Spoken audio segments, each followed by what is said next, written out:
My family's coming-of-age tradition was locking 13-year-old boys in the basement for 3 days without food or water. Every boy in my family who turned 13 had to complete the trial, 3 days locked in the basement with no food, water, or light to become a man. My brother came out different, stopped talking, started sleeping on the floor, flinched at shadows. Everyone said that meant it worked. I watched cousin after cousin emerge broken. Paolo went mute for 6 months. Rowan developed a permanent stutter. Tyler tried to run away 3 times before they broke him completely. My uncle ran the trial, said it built character like our ancestors. The whole family supported it. Even the women praised it as necessary, while ignoring the empty look in my brother's eyes. When I turned 12, I started researching secretly. 3 days without water causes organ failure. Solitary confinement is classified as torture by the UN. What our family called tradition had another name: child abuse. I started a camping club with younger cousins. Really, I was teaching them the truth. My cousin James, 11, took notes in a baseball binder. His trial was next year. Peter, only 9, asked if anyone had died during the trial. We all remembered cousin Nathan, who moved away suddenly after his. 6 months before my birthday, I found something on my uncle's laptop during a barbecue. Emails between him and my father discussing liability issues and medical complications from previous trials. They knew boys had been hospitalized. One had attempted suicide. They'd paid off doctors to not report injuries. I photographed everything. 2 weeks before my trial, they started preparing, installing deadbolts that locked from outside. My mother sewed special white clothes to show the dirt of transformation. The night before, I did 2 things. Sent every photo to a trusted teacher, scheduled to deliver if I didn't cancel within 4 days. And hid a phone in the basement, taped behind the water heater. They led me down at dawn. Uncle's speech about honor felt different knowing he'd written about acceptable casualty rates. The door slammed. Lock clicked. Darkness. I waited 30 minutes, then retrieved the phone. Called 911. I'm 13, locked in a basement without food or water. Police arrived within an hour. The battering ram on the basement door was the most beautiful sound I'd ever heard. The investigation revealed everything. 11 boys over 20 years, all traumatized. Hospital records showing severe dehydration, psychological trauma. My brother testified about hallucinating, drinking his own urine to survive. Then they found the videos. Uncle had been recording trials for years. Boys screaming, begging, breaking. Labeled like trophies. Paolo's transformation. Rowan learned strength. 7 family members arrested. Uncle got 15 years. Father got 10. The judge called it systematic torture disguised as tradition. The younger cousins were placed with other relatives. James wrote thanking me for the camping club. Peter drew me as a superhero breaking chains. The family not arrested disowned me, called me a traitor, weak. But seeing my little cousins actually being children, I knew I'd broken the right tradition. Some traditions deserve to die in darkness. Yesterday, everything changed. My brother called. They found Nathan. What? Our cousin who moved away. They found his body. My blood went cold. Where? Buried in Uncle's backyard. Been there 8 years. Nathan hadn't survived his trial. They'd hidden his death, told everyone he'd moved out of state with his mother. There's more, my brother said. They're excavating the whole property. Why? The videos they found? Some kids in them were never identified. Kids who weren't our cousins. What are you saying? Uncle didn't just do this to family. He sold it as a service. Other families paid him to fix their soft sons. My phone buzzed. Unknown number. You destroyed everything. Uncle's brother, Thomas, the one who'd escaped arrest. Our family's legacy, centuries of tradition. Your tradition killed Nathan. Nathan was weak. The trial exposed it. He was 13. You think you stopped it? You stopped nothing. We have branches everywhere. Other families who understand strength. I'm calling the police. Check your mailbox. I looked outside. Manila envelope. Inside, photos of me at 13, unconscious in the basement. But I never passed out. These were photoshopped. Made to look like I was in compromising positions. Note attached. Amazing what technology can do. Back off or these go public. Who will believe the kid who destroyed his own family? My phone rang. The teacher I'd trusted years ago. Did you get them too? She asked. Get what? Photos. Of your younger cousins. Current ones. Taken yesterday at their schools. James and Peter. The ones I'd saved. Another text from Thomas. The trial continues. With or without you. Your little camping club members are old enough now. Stay away from them. You took 7 of us. We'll take 7 of yours, unless you publicly recant. Say you lied about everything. Say the trial was good for you. I looked at the photos of James and Peter. Happy, alive, free. For now.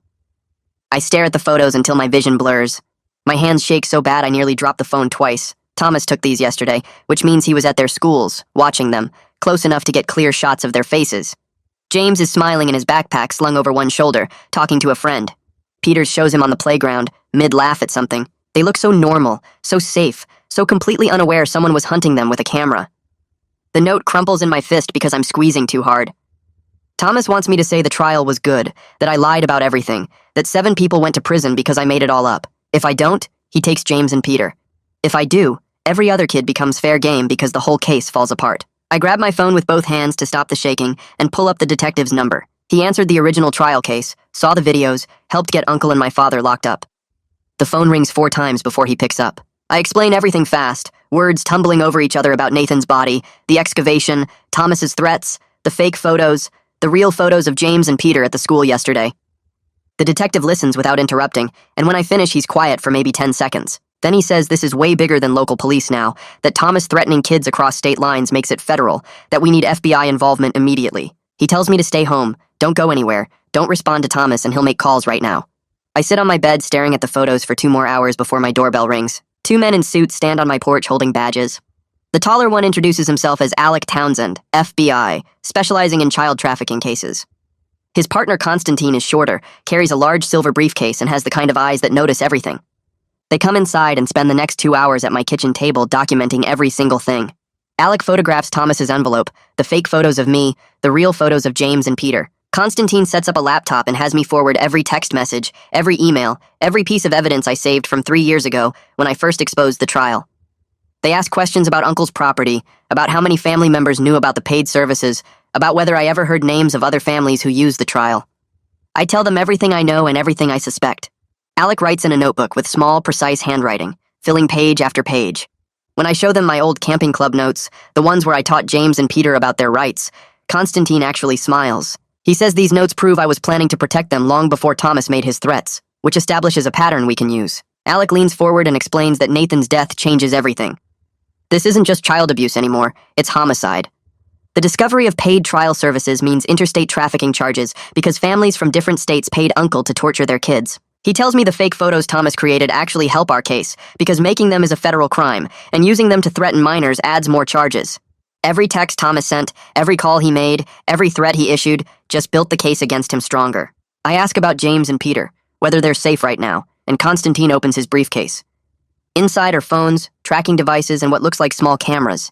He says protection starts immediately, that plainclothes agents will be outside their schools within the hour, that their routes home will be monitored, that they'll have safe check-ins every few hours. Watching him lay out this equipment makes my chest feel less tight because these people are taking Thomas seriously, treating him like the real threat he is. Constantine makes phone calls while Alec keeps questioning me.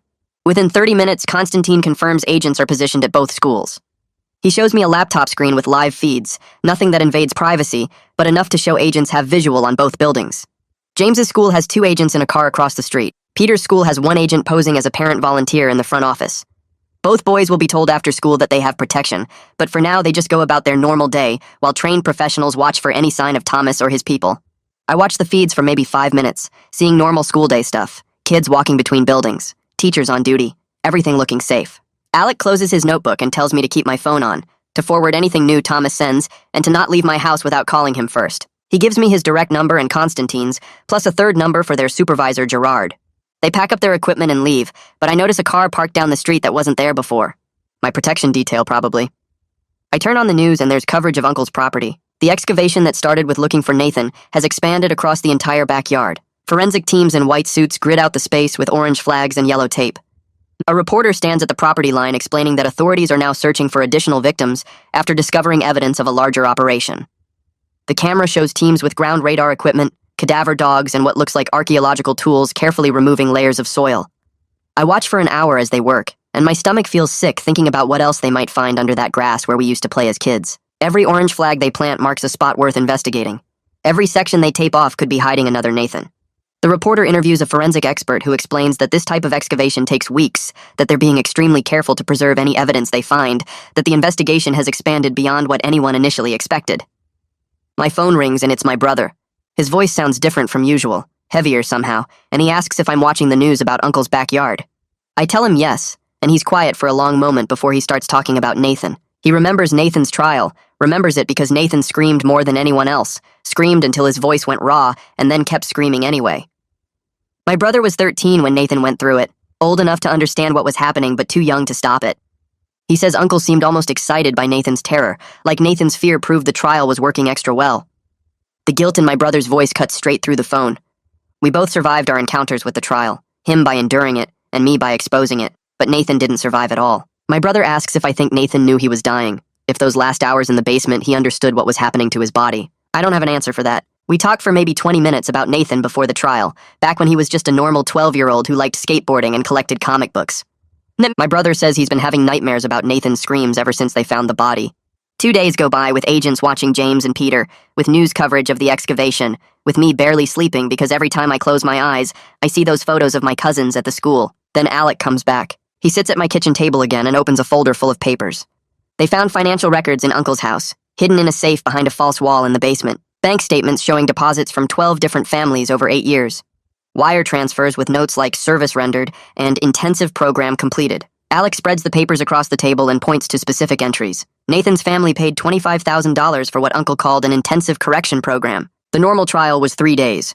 Nathan's was 5. His family paid extra to have him broken more thoroughly, to have the torture last longer, to make absolutely sure whatever they thought was wrong with him got fixed. Alex's face is completely neutral as he explains this, but I can hear the anger underneath his professional tone.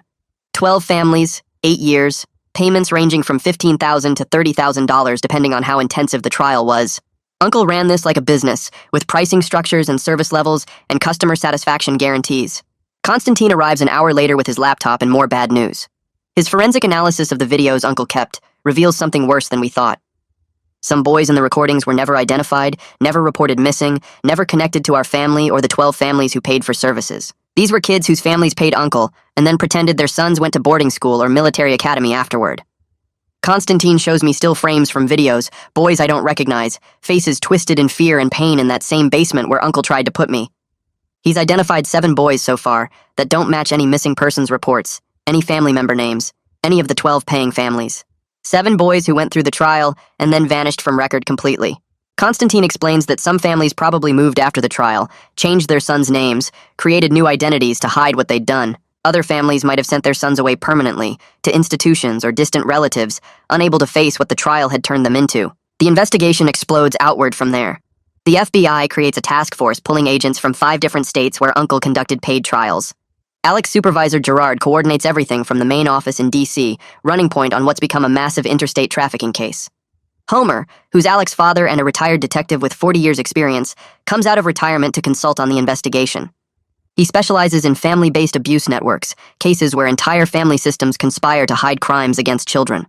Homer sits with me for 3 hours asking questions about family structure, about who knew what when, about how the trial tradition got passed down through generations. He takes notes in an old leather notebook, and his questions are different from Alex, more about relationships and power dynamics than facts and evidence. He asks who in the family had authority to question Uncle, who benefited from maintaining the tradition, who suffered consequences for speaking up. By the end of our conversation, Homer has mapped out 3 generations of family structure and identified at least 15 people who definitely knew about the paid services and said nothing.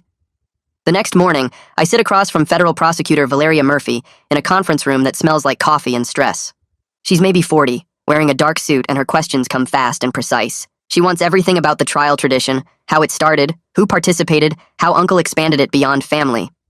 I explain the camping club, show her James's baseball binder with his notes about torture definitions and organ failure timelines. Valeria flips through the pages and tells me this proves I knew the tradition was criminal, that I documented evidence of conspiracy before my own trial was scheduled. She says my emails and notes establish that Uncle and the others knew they were breaking laws, that calling it tradition doesn't protect them from trafficking charges. The meeting lasts 3 hours, and I answer every question she asks, watching her assistant type everything into a laptop.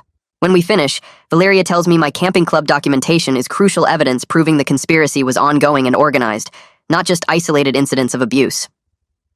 I'm back home that evening when my phone rings. Unknown number. I almost don't answer, but something makes me pick up. Thomas's voice comes through cold and controlled, each word measured. He says I have 1 week to hold a press conference recanting everything, admitting I lied about the trial, saying it actually helped me become stronger. Or the photos go public and James and Peter disappear. My hand shakes, but I remember what Alec taught me during protection training. I put the phone on speaker, open the recording app, hit record. Thomas keeps talking, describing exactly how he'll take the boys, where he'll conduct their trials, how no one will find them until it's too late. He says the family network is bigger than the FBI realizes, that taking down 7 people means nothing when dozens more believe in the tradition. I stay quiet, let him talk, let him make every threat explicit and detailed. When he finally hangs up, I have 4 minutes of recorded threats against minors, admissions of planning kidnapping, and references to an ongoing criminal network. My heart is racing, but my hand stayed steady the whole time. Alec arrives within 20 minutes of my call. I play him the recording and watch his expression shift from concern to something that looks almost like satisfaction. He listens twice, taking notes, then calls Constantine and Gerard on conference. Alec explains Thomas just made a federal threat across state lines while I was in protective custody, that they can track his location from the call, that they now have his voice making explicit threats against minors on tape. Gerard says this gives them everything they need for immediate arrest warrants, that Thomas's detailed descriptions of planned kidnapping constitute conspiracy charges separate from the trial abuse. Constantine says the technical team can trace the call origin within hours, that Thomas probably thinks burner phones protect him, but the FBI has tools that make that assumption dangerous. Alec smiles grimly and tells me Thomas just destroyed any chance of staying free, that desperate criminals make stupid mistakes, and this recording is exactly the kind of stupid mistake that ends cases. The FBI raids 3 locations simultaneously the next morning.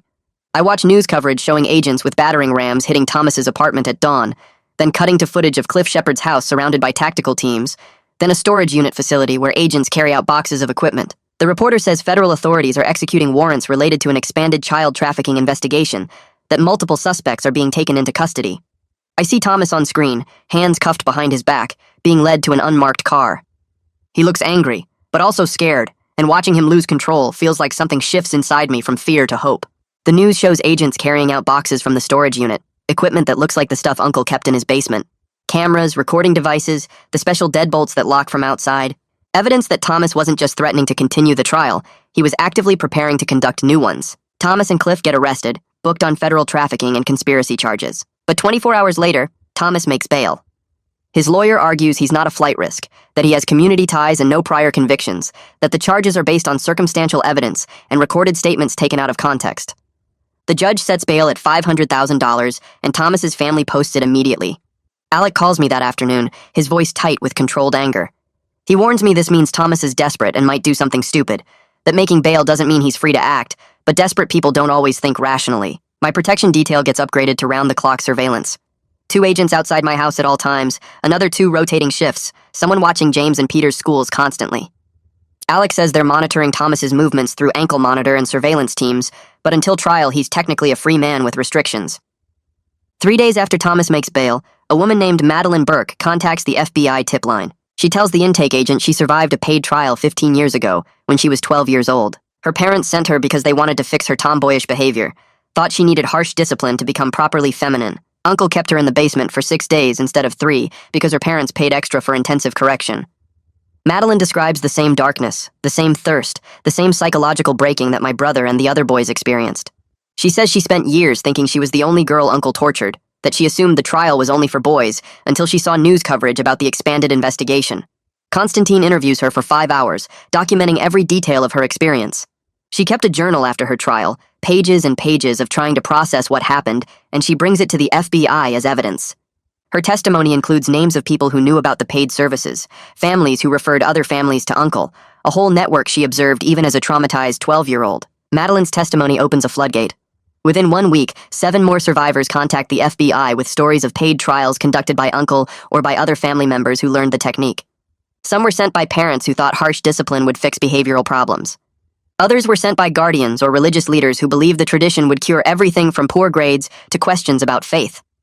The survivors range from age 15 to 35, their trials spanning 2 decades of Uncle's operation. Each testimony adds new details about the network, new names of families who participated, new evidence of how widespread the conspiracy was. Constantine coordinates all the interviews, building a database of testimonies that shows clear patterns of systematic abuse marketed as traditional discipline. The FBI realizes Uncle wasn't just running a family tradition that expanded to paid services, he was operating a full criminal enterprise with referral networks and repeat customers. I meet Madeline at the FBI office 2 weeks after her initial contact. Bonnie Townsend, the victim advocate coordinator who's Gerard's wife, arranges the meeting in a comfortable room with soft chairs and warm lighting, instead of the harsh conference rooms where I gave statements. Madeline is 27 now, works as a social worker helping kids in foster care, spent years in therapy processing her trial experience. When she sees me, this kid who exposed everything and saved other children from the same torture she endured, she starts crying. Not sad crying, but relief crying, the kind that comes from years of isolation finally breaking. She tells me she spent 15 years thinking she was the only one, that seeing news coverage about dozens of survivors made her realize her experience wasn't unique or her fault. She says I saved lives she didn't even know needed saving, that every kid who didn't go through a trial because I called 911 represents a trauma prevented. We talk for 2 hours about Camping Club, about teaching James and Peter the truth, about how education and empowerment can break cycles of abuse. Madeline says she wishes someone had taught her about her rights before her parents sent her to Uncle, that knowing abuse is wrong doesn't erase trauma, but it helps survivors understand they didn't deserve what happened. The survivors start meeting regularly in a group Bonnie organizes at the FBI office. She brings in trauma counselors, creates a safe space for people to share experiences without judgment or pressure. And then I get invited even though I never went through a trial myself. The survivors want me there because I'm the one who broke the silence, who proved that speaking up could lead to justice instead of just more punishment. The first meeting has 12 people, ages ranging from my age to mid-30s. They take turns sharing stories, and every account describes the same elements, the same techniques Uncle used, the same psychological breaking process. Hearing their stories makes me understand the full scope of what our family did to dozens of children over 2 decades. It wasn't just my brother and cousins who suffered. It was kids from across 5 states, from different backgrounds and families, all sent to Uncle because someone decided they needed to be broken and rebuilt through torture. The meetings happen weekly, and attendance grows each time as more survivors find the courage to join. Alejandro Townsend, Homer's nephew and a digital forensics expert, traces the financial payments back through multiple shell accounts and dummy corporations. Uncle wasn't just accepting cash payments for trials. He created a whole business infrastructure with bank accounts, payment processing systems, and financial records disguised as consulting fees and educational services. Alejandro shows me spreadsheets recovered from Uncle's computers, detailed logs of every payment received, every family served, every trial conducted. The records go back 18 years and show steady growth in the business, from a few paid trials per year to dozens annually by the time I called 911. Uncle was operating a full business with marketing to certain religious communities and referral networks among families who believed in harsh discipline. Alejandro finds evidence of advertising in private parenting forums, testimonials from satisfied parents praising how the trial fixed their difficult sons, even before and after comparisons showing broken boys who became obedient. The financial trail proves this wasn't tradition, it was calculated profit from child torture. The financial trail proves this wasn't tradition, it was calculated profit from child torture. 2 days later, Alec calls with news that makes my stomach drop. Thomas tried to get into James's school that morning. He showed up at the front office claiming to be James's uncle, said he needed to pick him up for a family emergency. The school secretary asked for ID and checked the approved guardian list like they're supposed to now. Thomas's name wasn't on it. She told him to wait while she called James's current guardian to verify. Thomas bolted. Security cameras caught everything. Campus police arrested him 3 blocks away. Alec explains that violating bail conditions, this blatantly means Thomas won't get bail again. The judge sees him as an active threat to minors now, exactly what the prosecution needed to keep him locked up until trial. I feel relief wash through me knowing Thomas can't get near James or Peter anymore. The arrest happens on a Wednesday. By Friday, my brother and I are sitting in a federal courthouse waiting to testify before a grand jury. The room is smaller than I expected, just a table and chairs and the jurors sitting in rows watching us. My brother goes first. He describes the trial in detail I've never heard before. He talks about the first day when he could still think clearly, how he tried to stay calm and ration his strength. He explains how by day 2 the thirst became unbearable, how his tongue swelled and his lips cracked and bled. He tells them about drinking his own urine on day 3 because his body was shutting down and he didn't want to die. Several jurors look away. One woman covers her mouth. My brother's voice stays steady as he describes the hallucinations that started late on day 2. He saw things moving in the darkness, heard voices that weren't there, felt bugs crawling on his skin that didn't exist. He explains how Uncle designed the experience to break boys psychologically, how the isolation and deprivation created a complete mental collapse that made boys willing to believe anything, accept anything, become anything, to make it stop. The psychological breakdown wasn't a side effect, it was the goal. When my brother finishes, the jury room is silent. Then I testify about discovering the truth, about the camping club and teaching James and Peter what the trial really was. I explain finding the emails about liability and medical complications, about hiding the phone and calling 911. I describe the videos Uncle kept, the systematic documentation of children being tortured. The grand jury asks questions about the paid services, about how many families knew what they were buying. I tell them everything Alejandro found in the financial records. The grand jury deliberates for 6 hours. When they return, they indict Thomas, Cliff, and 3 other family members on federal trafficking charges. Valeria meets us outside the courthouse and explains what the charges mean. Mandatory minimum sentences of 15 years for the trafficking counts. With the homicide charge for Nathan, Thomas could face life in prison. The other family members are looking at 20 to 30 years each. She says the grand jury was convinced this was an organized criminal enterprise, not a family tradition gone wrong. The evidence showed planning, profit motive, and deliberate harm to children. That evening, Nathan's mother gives a statement to the press. I watch it on the news with my brother. She stands at a podium outside the courthouse and reads from a prepared statement. Her voice shakes as she explains that she paid Uncle $5,000 for what he called an intensive correction program. Nathan was struggling in the school, getting into fights, talking back to teachers. She believed harsh discipline would help him, She trusted Uncle because he was family, because other parents praised his methods, because the tradition had been passed down for generations. Then she breaks down. She admits she heard Nathan screaming during his trial. She was staying at Uncle's house, could hear her son begging for water, crying for help. Uncle told her that meant the process was working, that Nathan needed to break completely before he could be rebuilt stronger. She trusted family over her own instincts. She ignored her son's screams because Uncle convinced her that saving Nathan required letting him suffer. Now Nathan is dead, and she has to live with that choice forever. Watching her cry on television makes something crack inside me. I start writing everything down that night. Not for publication, just for the record. I document every detail I remember about the trial tradition, how it was described to me growing up, what my brother looked like when he came out of the basement. I write about every camping club meeting, every conversation where I tried to teach James and Peter the truth. I describe finding the emails, planning my escape, calling 911 from the basement. I write about Nathan and how we were told he moved away, about the other cousins who came out broken. The words pour out of me for hours. When I finally stop, I have 40 pages of single-spaced text. Every moment I can remember, every detail that might matter. Alec reviews it the next day and says this personal account will be valuable evidence. It shows premeditation and systematic abuse from a child's perspective. It proves I understood what was happening and took deliberate action to stop it, which undermines any defense argument that the trial was just normal family discipline. The following Saturday, James and Peter come to visit with their new guardians. We spend the afternoon being normal kids for the first time in months. We play video games and eat pizza and don't talk about trials or testimony or any of it. Peter beats me at racing games 3 times in a row and laughs so hard he snorts. James shows me his baseball binder where he kept notes from camping club. The pages are worn from being read over and over. He's added new sections about survivors' rights and trauma recovery. Seeing those pages covered in his careful handwriting feels like proof that speaking up mattered. Peter tells me he doesn't have nightmares anymore now that he knows he's safe. He used to dream about basements and darkness and being locked away. Now he dreams about normal kid stuff like school and friends and video games. His guardian says Peter is doing well in therapy, that knowing Thomas is in jail helps him feel secure. James is quieter, but he seems lighter somehow, like a weight lifted off him. Before they leave, James hugs me and whispers, "Thank you." I don't know what to say back, so I just hold on tight. Meanwhile, Constantine makes another discovery in Uncle's files. Uncle had been in contact with similar tradition groups in other countries, places where harsh coming-of-age rituals were still practiced, where boys were sent into wilderness alone or subjected to physical trials to prove manhood. Constantine finds evidence Uncle was planning to expand his services internationally. He was marketing to families who wanted traditional masculine discipline for their sons, positioning himself as an expert in correction programs. Email chains discuss setting up facilities overseas where legal oversight would be minimal. Uncle was building a global network for child torture disguised as cultural tradition. 3 months after Nathan's body was discovered, the forensic analysis comes back. The medical examiner confirms Nathan died from dehydration and heart failure on the 4th day of his trial. The report details how Nathan's organs began failing on day 3, how his heart struggled to pump thickened blood through his body, how he called for help repeatedly, but Uncle was ignored him. Uncle believed Nathan was faking distress as part of the breaking process. He thought Nathan was trying to manipulate his way out of the trial by pretending to be sicker than he was. So Uncle let Nathan die in the basement, while his mother listened to his screams upstairs and trusted that this was normal. The medical examiner testifies that immediate intervention at any point before the final 6 hours could have saved Nathan's life.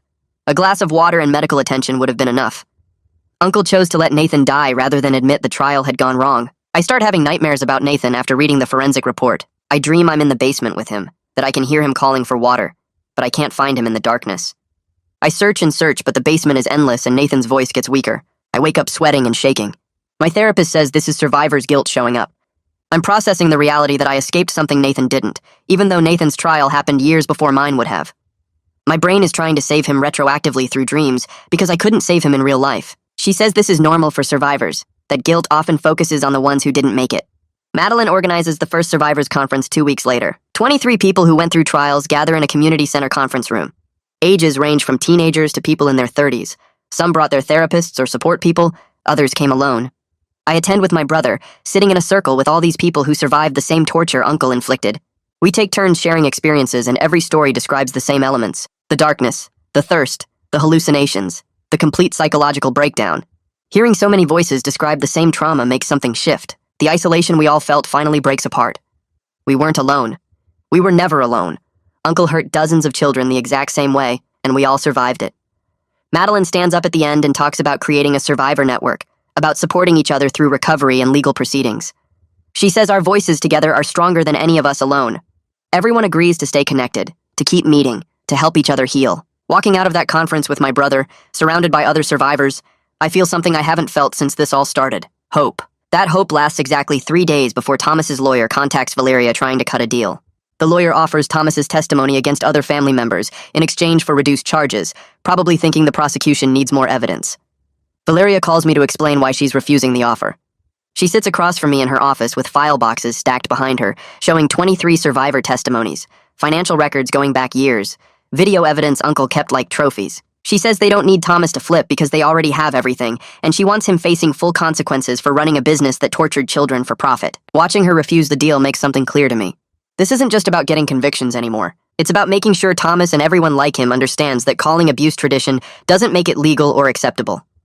The trial date gets set 2 weeks later, 8 months away. Valeria explains this timeline is actually fast for a case this big, that usually federal prosecutions take years to reach trial. She starts preparing witnesses immediately, creating a schedule for who testifies when and what evidence supports each testimony. She shows me the witness list during one meeting.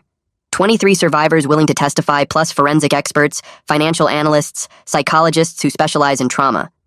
She says with all this evidence and testimony, this will be one of the biggest child abuse prosecutions in recent history. The weight of that hits me hard. All these people coming forward, all this evidence collected, all because I called 911 from a basement phone 3 years ago. My former teacher calls me that same week, the one I originally sent all the evidence to, the one who could have ignored everything but chose to help instead. She tells me she's been following the case through news coverage, and she's amazed by my courage. I don't feel courageous sitting in my room talking to her on the phone. I feel tired and angry. Angry that Nathan had to die before anyone took this seriously enough to stop it completely. Angry that it took finding his body buried in Uncle's backyard for federal agents to investigate how many other kids were hurt. She listens to me talk about the exhaustion and the anger, and she doesn't try to tell me I should feel proud or brave. She just says she understands, and that anger at injustice is what drives people to create change. I appreciate that she doesn't make me feel bad for being mad instead of grateful. James contacts me a few days later wanting to talk. We meet at a park near his new school where his guardians can watch from a distance. He tells me he wants to testify at the trial, even though he never went through a trial himself. He wants to explain to the jury how the camping club taught him the truth about the tradition, how learning it was wrong helped him understand he deserved protection from abuse. He pulls out his old baseball binder with all the notes he took during our camping club meetings. Pages about UN definitions of torture, about dehydration causing organ failure, about child protection laws. He says these notes prove I was planning to save him and Peter long before my own trial, that this shows the abuse was systematic and organized. I tell him testifying might be scary, and he nods but says he needs to do it anyway. Valeria reviews his testimony plan and says his evidence about premeditated rescue efforts will be powerful proof of how organized the abuse network was. Constantine makes a discovery during evidence analysis that changes everything about how we understand Thomas's plans. He finds encrypted files on Cliff's laptop showing they'd been planning new trials specifically for James and Peter. Not just planning to continue the tradition, but actively scouting isolated locations and purchasing supplies. The evidence includes maps of abandoned buildings, orders for industrial locks and soundproofing materials, even a timeline for when they plan to grab both boys. Constantine shows me the files in Alec's office, and my hands shake reading through the planning documents. They were going to kidnap James and Peter regardless of whether their guardians gave permission. They were going to take them by force and conduct trials anyway. This proves the enterprise had evolved past family tradition into pure criminal activity. These men were planning to kidnap children and torture them just to keep their business running. Valeria adds kidnapping conspiracy charges to the indictment based on this evidence. 6 months before trial, something happens that shakes everything up. Thomas tries to kill himself in jail. He survives, but the suicide attempt becomes ammunition for his lawyer to argue he's mentally unstable and not fully responsible for his actions. The lawyer files motions claiming Thomas was so damaged by his own childhood trauma that he couldn't understand his actions were wrong. Valeria counters with evidence showing Thomas ran a sophisticated business operation for years. She presents financial records proving he managed multiple bank accounts, marketed services to specific communities, negotiated prices with clients. She argues to the judge that someone mentally incapable of understanding right from wrong couldn't run a business this organized and profitable. The judge agrees to order a psychiatric evaluation, but doesn't dismiss charges. My brother calls me around this same time with news that makes me smile for the first time in weeks. He got accepted into a counseling program specifically designed for trauma survivors who want to become therapists themselves. The program helps survivors use their experiences to help others heal while working through their own trauma. He sounds different on the phone, more hopeful than I've heard him since before his trial. He tells me surviving what Uncle did destroyed part of him, and he'll never get that part back. But exposing the abuse and helping other survivors gave him a purpose he never expected to find. Hearing my brother talk about purpose instead of just survival makes me think maybe we're all finding ways to turn this nightmare into something meaningful. Homer contacts me privately one afternoon, asking to meet for coffee. He's Alec's father, the retired detective who consulted on the investigation. We sit in a quiet coffee shop, and he tells me that in his 40 years of police work, he's never seen a child show the courage and strategic thinking I demonstrated. He says most kids in my situation would have either submitted to the trial or tried to run away. But I chose a third option that never occurred to him as possible for a 13-year-old. Methodical documentation of abuse, coordination with trusted adults, timed evidence release, hidden emergency phone. He says I didn't just escape abuse, I built a case that dismantled an entire criminal network spanning multiple states. The way he describes it makes what I did sound more impressive than it felt at the time. Back then, I was just scared and trying to survive while protecting James and Peter. But hearing Homer explain the strategic elements helps me understand why federal agents took the case so seriously. Thomas gets moved to a psychiatric facility for evaluation after his suicide attempt. During the transport from jail to the facility, he tries to escape. The attempt fails because the transport officers were prepared for problems, but the escape attempt proves something important. Thomas's survival instincts and planning abilities are completely intact. Someone who's truly mentally unstable and incapable of understanding consequences doesn't wait for the right moment during transport to make a calculated escape attempt. Alec explains to me how this escape attempt actually helps the prosecution's case. It demonstrates Thomas can assess situations, plan actions, and execute strategies. All things that contradict his lawyer's claims about mental incapacity. The judge reviews the incident report and notes that Thomas's behavior shows clear decision-making ability and understanding of cause and effect. Peter's therapist contacts me asking if I'd be willing to attend one of his sessions. She thinks it might help Peter process some things he's been working through in therapy. I agree and show up at the counseling center the following week. Peter's therapist shows me drawings he's been making during sessions.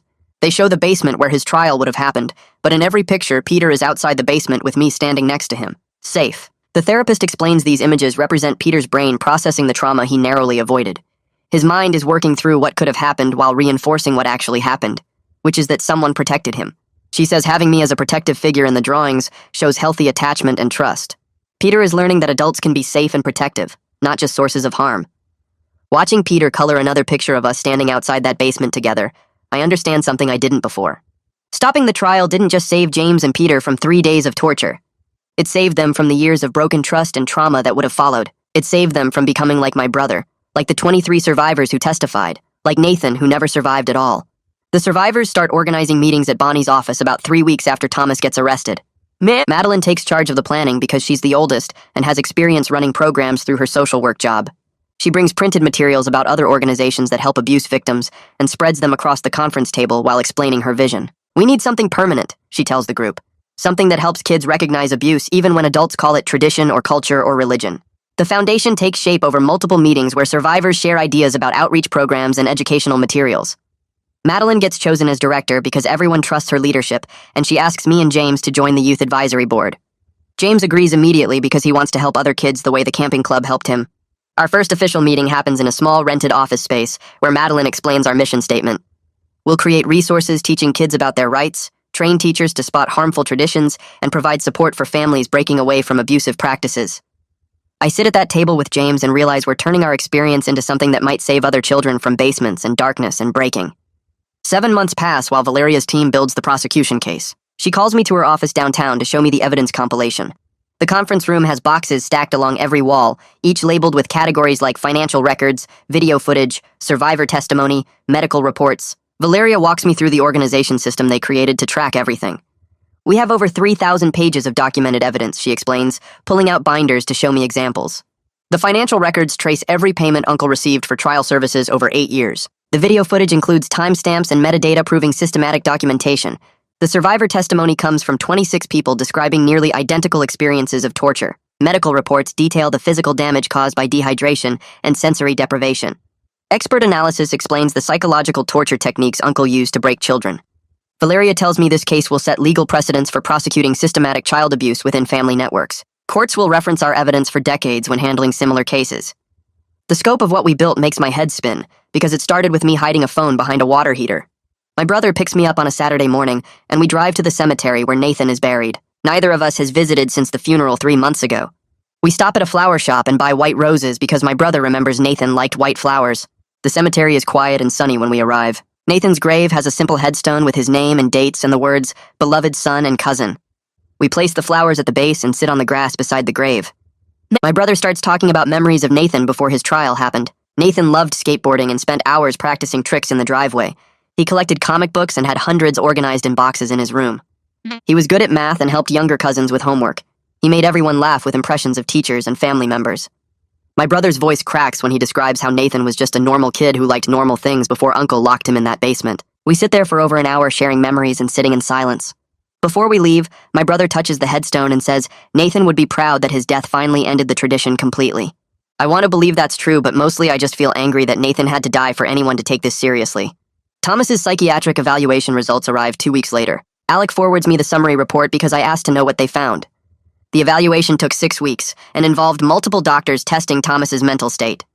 The conclusion states he's competent to stand trial and shows no signs of serious mental illness. The evaluator's report describes Thomas as narcissistic and lacking empathy, but fully capable of understanding right from wrong and the consequences of his actions. His escape attempt during transport proved his planning abilities remain intact. His threats against me and the younger cousins showed clear understanding of cause and effect. His business operation running paid trials demonstrated sophisticated decision-making over many years. The report destroys any insanity defense his lawyer might try to use. Thomas knew exactly what he was doing when he tortured children, when he helped Uncle hide Nathan's body, when he threatened James and Peter. The evaluation confirms what I already knew, but it feels good to have official documentation proving Thomas is just evil, not crazy. 2 weeks before the trial starts, 3 more survivors contact the FBI after seeing news coverage about the case. Alec calls to tell me about them and asks if I want to meet them before they testify. I agree, and we gather at the FBI office on a Tuesday evening. The 3 men are all in their 30s now, but they went through trials as teenagers 15 and 16 years ago. None of them ever told anyone what happened until they saw the news reports about Thomas's arrest. The oldest survivor, a man with graying hair, describes his trial when he was 13. Uncle kept him in the basement for 4 days, and his parents paid extra for the extended program. He never spoke about it because his family praised the experience, and he thought something was wrong with him for being traumatized. The second man went through his trial at 14 after his father heard about the service from someone at church. He spent years thinking he deserved what happened because adults told him it made him stronger. The third survivor was 15 when his stepfather paid Uncle to fix his behavioral problems. He tried to report it once, but his family called him a liar and threatened to send him back for another trial. Listening to their stories extends the timeline of abuse back even further than we knew. Uncle learned the tradition from his own father who ran trials decades ago. This wasn't something Uncle invented. It was something passed down through generations and then commercialized. The scope keeps growing every time we learn something new. Alec takes me to the evidence room at the FBI field office 3 days before trial starts. He wants me to see the final inventory of everything they collected. The room is huge with metal shelving units holding box after box of materials. Alec walks me through each section explaining what they contain. 47 boxes of documents including financial records, emails, contracts, and business correspondence. 200 hours of video footage stored on hard drives with backup copies. Testimony transcripts from 26 survivors organized chronologically. Financial records showing over $400,000 in payments for trial services. Forensic evidence from Nathan's death, including autopsy reports and crime scene analysis. Medical reports from hospitals where trial victims were treated. Expert witness statements about torture techniques and psychological damage. Alec stops walking and looks at me directly. This represents the complete dismantling of a multi-generational abuse network, he says, and you helped build the foundation that made all of it possible. Without you hiding that phone and calling for help, none of this evidence would exist. The younger cousins would have gone through trials and the cycle would have continued. Looking at those boxes of evidence, I understand that making one call when I was 13 led to all of this. Sometimes speaking up actually works. The night before trial starts, I lie in bed trying to sleep, but my brain won't stop. I keep thinking about all the boys who went through trials over the past 20-plus years. Some were family members I knew. Others were strangers whose parents paid for the service. All of them experienced the same terror of being locked in darkness without food or water. All of them heard adults who claimed to love them describe torture as tradition. All of them had their trust broken by the people supposed to protect them. I think about the families who paid Uncle to torture their sons, who believed obedience mattered more than their children's safety. I think about the adults who knew what was happening and said nothing, who praised the tradition while ignoring the empty looks in boys' eyes. The anger builds in my chest until it feels like it might consume everything. But then I think about James and Peter safe in their beds tonight, sleeping without nightmares because they never had to experience what my brother and the others survived. I think about the foundation we're building to help other kids recognize abuse disguised as tradition. The sleepless nights and the anger and the years of fighting were worth it because we stopped the cycle. Some boys got saved even if others didn't. That has to be enough because it's all we could do. Trial starts on a Monday morning in federal court downtown. The courtroom fills with survivors, FBI agents, lawyers, and media covering the case. Thomas sits at the defense table wearing a suit and showing no emotion. My brother and I sit in the front row behind the prosecution table, where Valeria organizes her materials. The judge enters and everyone stands. Then we sit again, and the trial officially begins. Valeria walks to the jury box to deliver her opening statement. She speaks clearly and directly, making eye contact with each juror. The trial was systematic torture of children disguised as family tradition and sold as a service to families who valued obedience over their children's well-being and safety. She outlines the evidence they'll see over the next 6 weeks, including financial records proving a commercial operation, videos showing children being tortured, testimony from 26 survivors, and forensic evidence from Nathan's death. The jury looks horrified as Valeria describes boys locked in darkness without food or water for days, children hallucinating from dehydration, families paying thousands of dollars to have their sons broken. She explains how the tradition passed through generations before Uncle commercialized it into a full business. Thomas's lawyer will claim this was cultural tradition, but the evidence will prove it was calculated child abuse operated for profit. Several jurors look at Thomas with disgust already. My brother testifies first because Valeria wants the jury to hear from an actual trial survivor right away. He walks to the witness stand and gets sworn in, then sits down facing the courtroom. Valeria asks him to describe his trial experience in detail. My brother takes a breath and starts talking about being 13 when they led him to the basement. Uncle gave a speech about becoming a man through hardship. The door closed and locked from outside. Complete darkness surrounded him with no light source anywhere. The first day he tried to stay calm by counting seconds and doing push-ups to pass time. The second day thirst became overwhelming, and he tried to lick moisture from the walls. By day 3, he started hallucinating, seeing shapes moving in the darkness that weren't there. He describes the physical effects of dehydration, including headaches, dizziness, rapid heartbeat, and muscle cramps. The psychological terror of isolation and darkness made him scream for help until his voice went hoarse. On the third day, he drank his own urine trying to survive. Thomas's lawyer objects and tries to suggest my brother is exaggerating for sympathy. But Valeria calls a medical expert who confirms every symptom my brother described matches severe dehydration and sensory deprivation. The doctor explains that 3 days without water causes exactly the physical and psychological effects my brother experienced. The jury looks shaken by the testimony. I testify on day 4 of the trial. Walking to the witness stand feels strange after watching other survivors share their experiences. I get sworn in and sit down facing the packed courtroom. Valeria asks me to explain how I discovered the truth about the trial tradition. I describe researching at 12 years old and finding information about organ failure from dehydration and UN definitions of torture. I explain starting the camping club to teach younger cousins the truth about what our family called tradition. I describe finding the emails on Uncle's laptop discussing liability issues and medical complications. The planning I did to expose everything, including photographing evidence, sending it to my teacher on a timer, and hiding a phone in the basement. Valeria asks me to describe the morning of my trial. I explain Uncle's speech about honor while I knew he'd written about acceptable casualty rates. The door locking and the darkness, waiting 30 minutes then retrieving the phone and calling for help. Thomas's lawyer tries to paint me as a rebellious kid who destroyed his family over normal discipline. But I stay calm and explain I saved lives, including my own. I describe how James and Peter would have gone through trials if I hadn't exposed the tradition. The lawyer asks if I regret breaking up my family. I look directly at the jury and say I regret that Nathan had to die before anyone stopped this, but I don't regret saving other children from torture. Several jurors nod in agreement.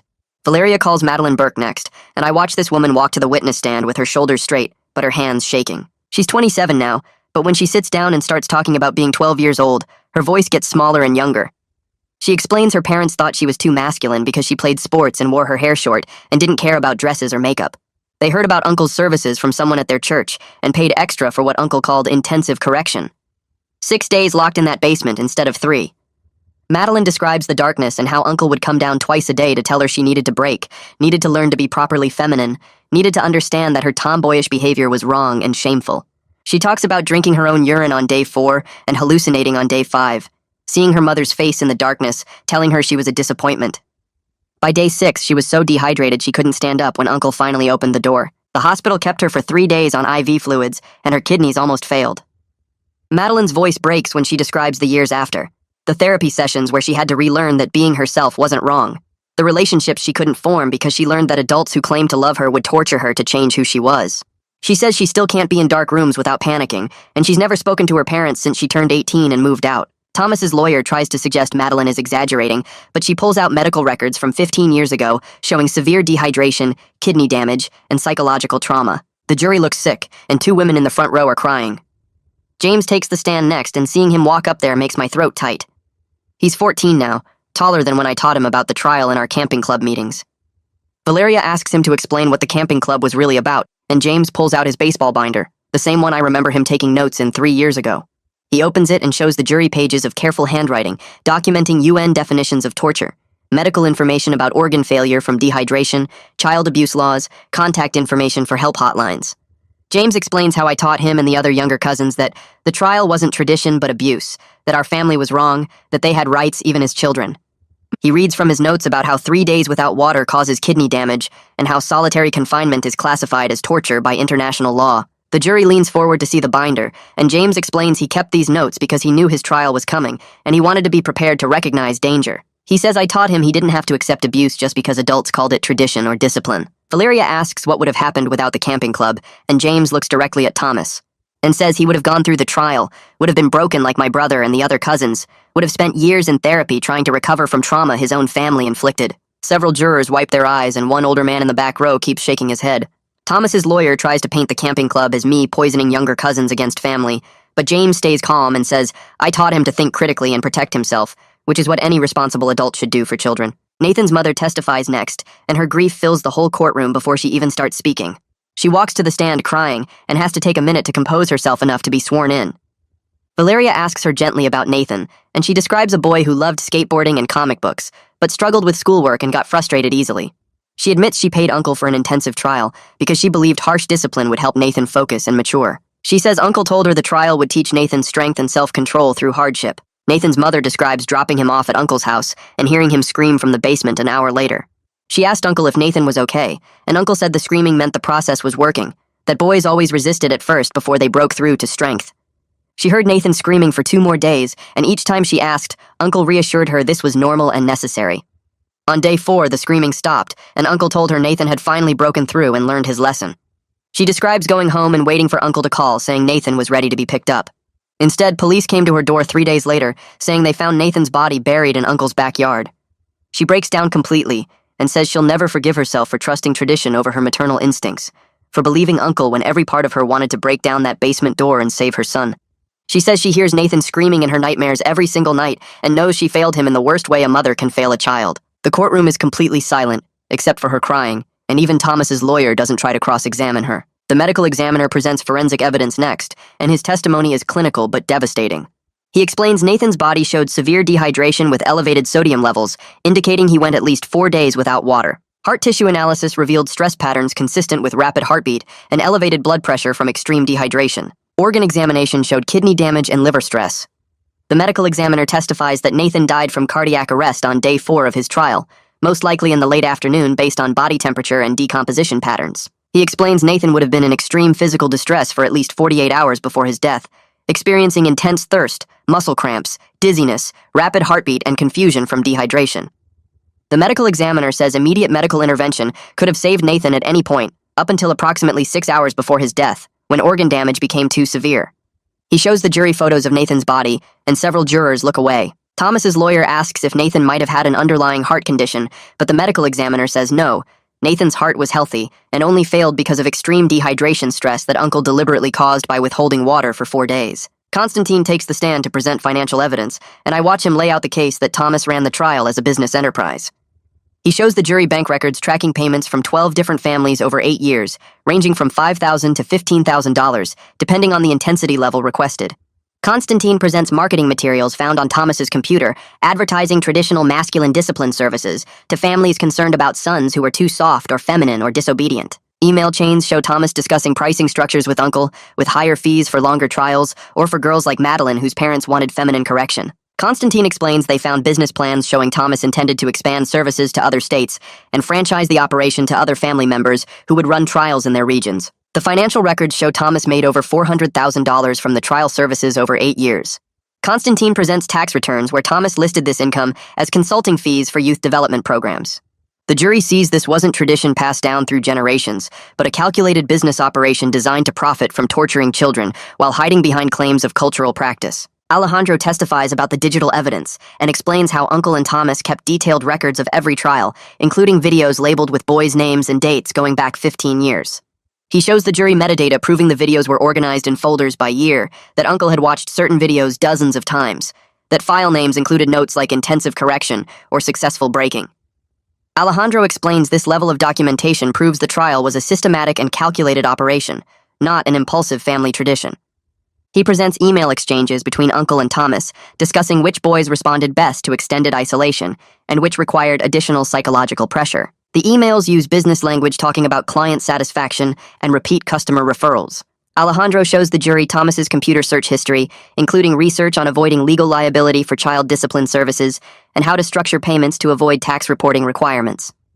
Every piece of digital evidence demonstrates Uncle and Thomas knew exactly what they were doing and took deliberate steps to hide the criminal nature of their operation. Expert witnesses testify about the psychological impact of the trial, and their testimony explains the lasting damage in clinical terms. A child psychologist explains how sensory deprivation causes measurable changes in brain function, how isolation during critical developmental periods damages the ability to form healthy attachments, how betrayal by family members creates trust issues that persist for decades.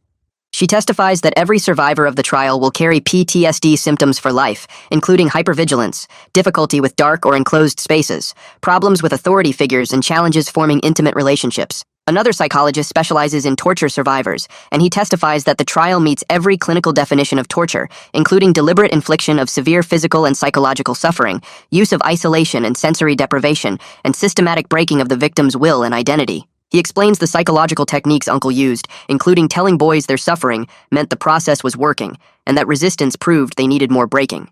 Every expert confirms the trial caused permanent psychological damage to every child who experienced it, and that calling it tradition or discipline doesn't change the fact that it was torture designed to destroy children's sense of self and replace it with fear and compliance. Thomas's defense argues he was continuing a family tradition he genuinely believed was beneficial, and that he never intended to harm anyone. His lawyer presents Thomas as a man who grew up with the trial tradition and truly thought it built character and strength in boys. But Valeria destroys this argument by showing emails where Thomas discussed acceptable risk levels with Uncle and strategies for liability management if a boy was seriously injured. She presents messages where Thomas calculated how much profit justified the risk of legal consequences. She shows the jury Thomas's research into torture techniques and psychological breaking methods, proving he understood exactly what he was doing and studied how to maximize psychological damage. Valeria presents an email where Thomas told Uncle they needed to be more careful after Nathan's death because a second death would bring too much attention. The email proves Thomas knew Nathan died from the trial, and his only concern was avoiding getting caught, not preventing future deaths. Every piece of evidence shows Thomas knew the trial was dangerous and potentially fatal, but continued operating the business because the profit was worth the risk to him. The defense calls character witnesses who describe Thomas as a devoted family member who believed in traditional values and maintaining cultural practices. 3 relatives testify that Thomas was a good brother and uncle who cared about family and wanted to pass down important traditions. But Valeria's cross-examination gets each witness to admit they knew about the trial. New boys came out traumatized and said nothing to stop it. She asks the first witness if he knew boys were hospitalized after trials, and he admits yes, but says he thought that was just part of the process. She asks the second witness if she ever saw the videos of boys screaming and begging, and the woman admits she saw some, but says she believed it was necessary discipline. She asks the third witness if he knew Nathan died during his trial, and he admits Uncle told the family Nathan died, but they all agreed to keep it secret to protect the tradition. Valeria establishes a culture of complicity, where every adult in the family knew children were being tortured, knew boys were being permanently damaged, knew Nathan had died, and chose to protect the tradition instead of the children. The jury looks disgusted, and even Thomas's lawyer seems uncomfortable with how badly the character witnesses backfired. Closing arguments last a full day, and Valeria systematically walks through every piece of evidence, starting with my brother's testimony about his trial and ending with Nathan's death. She shows the jury the progression from family tradition to criminal enterprise, from individual abuse to systematic torture operation. She presents the financial records proving Thomas made hundreds of thousands of dollars selling torture services to families. She shows the videos proving Uncle and Thomas documented and reviewed their crimes repeatedly. She presents survivor testimony from 26 people whose lives were permanently damaged by the trial. She shows the medical evidence proving Nathan died from dehydration and cardiac arrest after 4 days of deliberate deprivation. Valeria argues Thomas ran a criminal enterprise that tortured children for profit while hiding behind claims of tradition, that he knew the practice was dangerous and potentially fatal, that Nathan's death was not an accident, but the inevitable result of a business model designed to break children psychologically and physically. She tells the jury Thomas had multiple opportunities to stop after Nathan died, after boys were hospitalized, after families complained about the lasting damage to their sons, but instead he expanded the operation and increased his prices. She says Thomas chose profit over children's lives repeatedly and systematically over 8 years. Valeria's closing argument takes 6 hours, and by the end the jury looks exhausted but determined. The jury leaves to deliberate, and I spend the next 3 days barely sleeping, checking my phone constantly for updates from Valeria. On the third day, my brother and I sit in the courtroom gallery as the jury files back in, and I can tell from their faces they reached a decision. The forewoman stands and reads the verdicts one by one.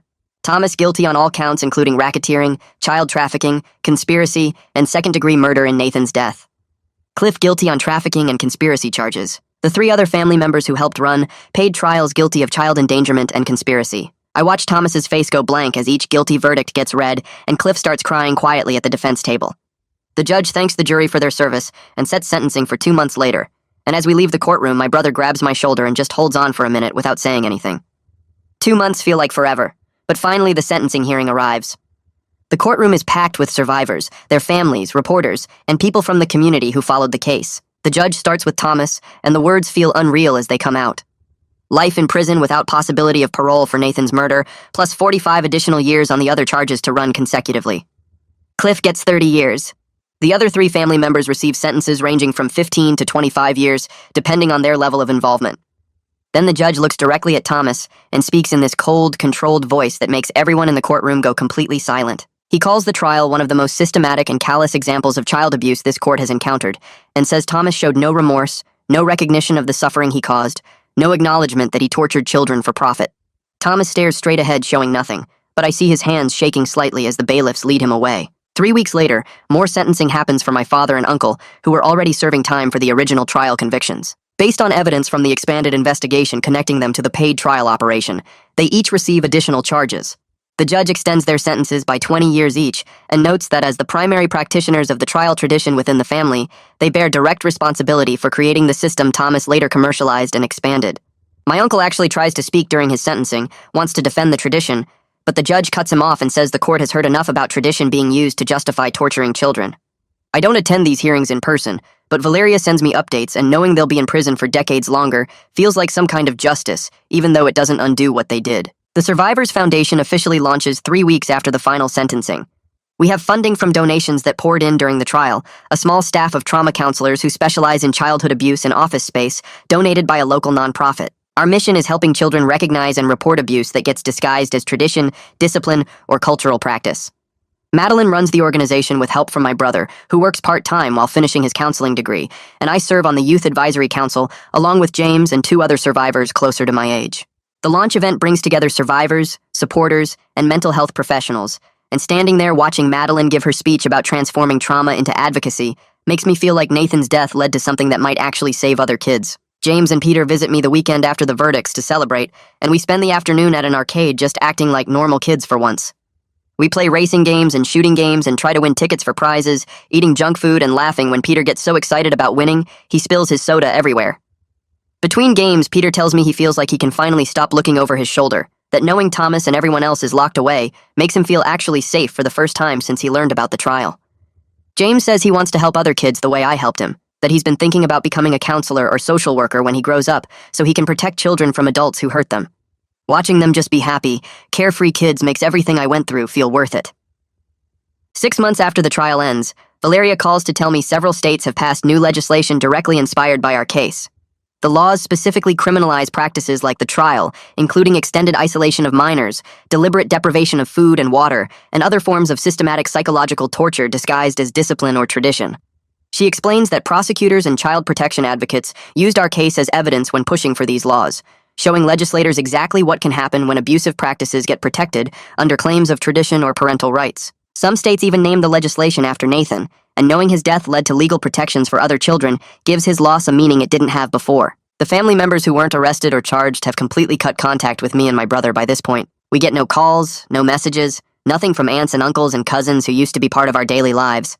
My brother and I are fine with this because we've built new families through the Survivors Network and the people who supported us through everything. Blood relation means absolutely nothing compared to the bonds we've formed with people who actually protected us, who believed us, who stood with us against a tradition that was really just systematic child abuse. Madeline feels more like family than my own mother ever did, and the other survivors understand what we went through in ways biological relatives never could.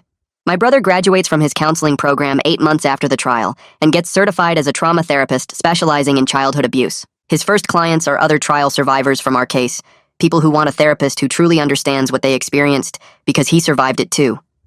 He tells me that using his experience to help others heal feels like taking something terrible and transforming it into purpose, that every session where he helps someone process their trauma makes his own suffering mean something beyond just pain.